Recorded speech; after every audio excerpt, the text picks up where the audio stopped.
Ils sont des centaines d'hommes à tenter de sauver la forêt. Des colonnes de pompiers sur le front en première ligne, mais il n'y a pas que. Il y a le feu qui a sauté. Eh vite, vite, il a sauté au coin de la vigne, le feu. Thierry Carrère travaille avec beaucoup d'autres en deuxième rideau. Oui, non, mais ils sont vides, ils arrivent pour remplir. Donc Morin, il reste là-bas et il faut vite aller surveiller tout ça, là. Il n'y a personne. Il n'est pas pompier, mais connaît cette forêt par cœur. Il appartient depuis 30 ans à une association qui en prend soin. Oui, mais là, moi, le tracteur est obligé de partir route de Tanon parce qu'il n'y a plus rien là-bas. Et ça reprend là-bas. Tu repars à Tanon, il y a une reprise. Vite. J'ai appelé le temps d'arroser un endroit que ça reprend un autre, on court partout. Ici, l'incendie est déjà passé, il a tout ravagé. Mais avec la chaleur, le feu reprend quand même. Ils sont agriculteurs, viticulteurs, tous bénévoles. Ils veulent sauver leur terre, leur village, avec les moyens du bord. Dites-moi à quoi ça sert ce que vous faites là? Mais à éviter que le feu sorte la route.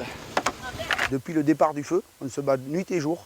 Il y a des moments où on se sent triste parce qu'on dépourvu. On n'y arrive pas à combattre. Mais il faut qu'on soit fort, on s'entraide et être fort pour arriver au bout. Mais ils sont où? Avec les autres membres de son association, Mais t'es où?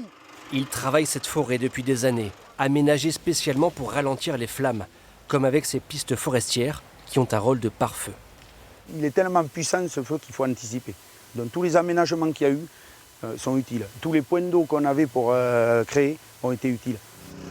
Ces habitants sont dans la lutte, sauver ce qui peut encore l'être, empêcher la propagation du feu.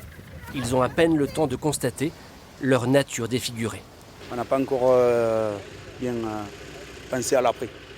Pour l'instant, je suis dans la tête à arrêter le feu. Il n'y a que ça qui compte. Il ne faut pas qu'il dépasse. Ça, c'est la limite. Il ne faut pas qu'il le dépasse.